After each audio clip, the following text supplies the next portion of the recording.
Okay, in this quick tutorial, I'm going to show you how to answer this exam question. And before we look at a model answer to this particular exam question, let's just think about the key parts of the question. First of all, we have an explain.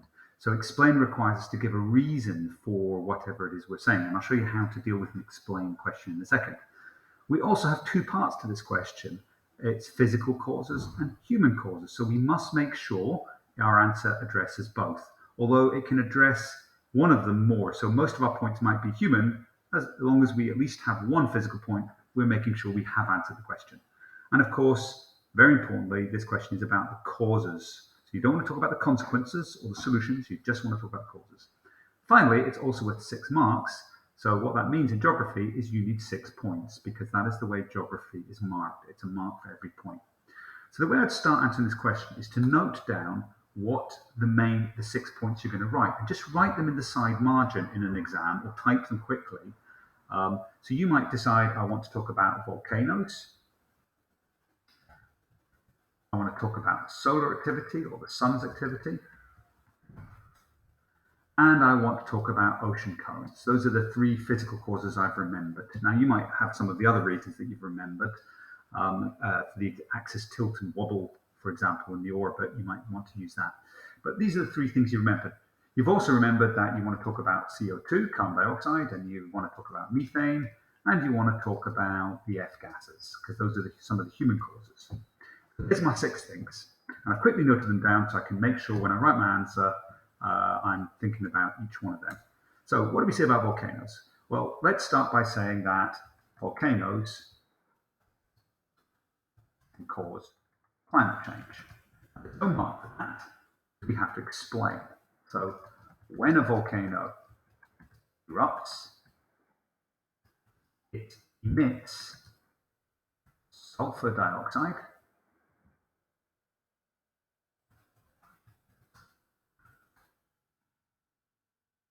which in the atmosphere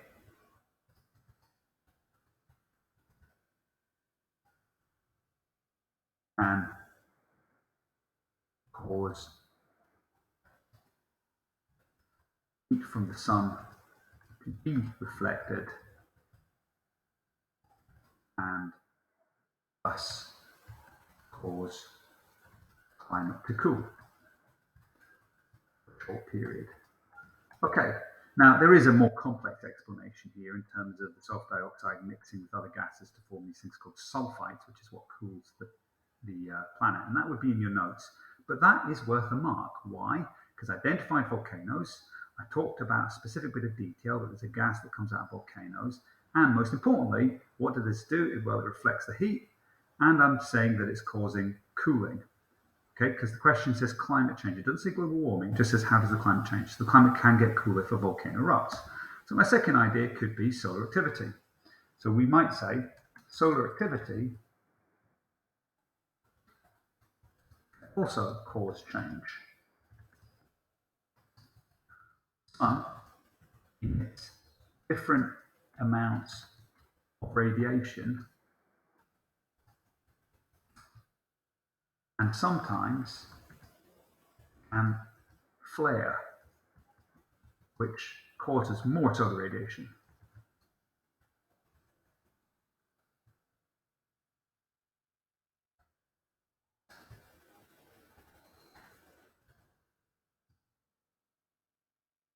This can, for a short period, heat up the planet.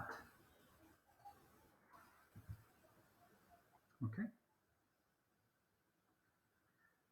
Right, so short period, heat up the planet.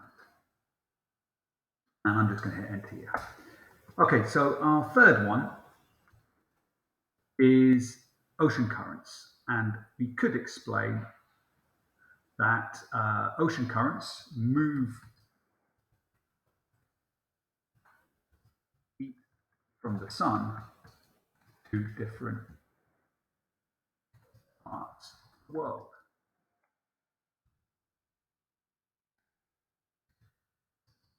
For example, the Gulf Stream .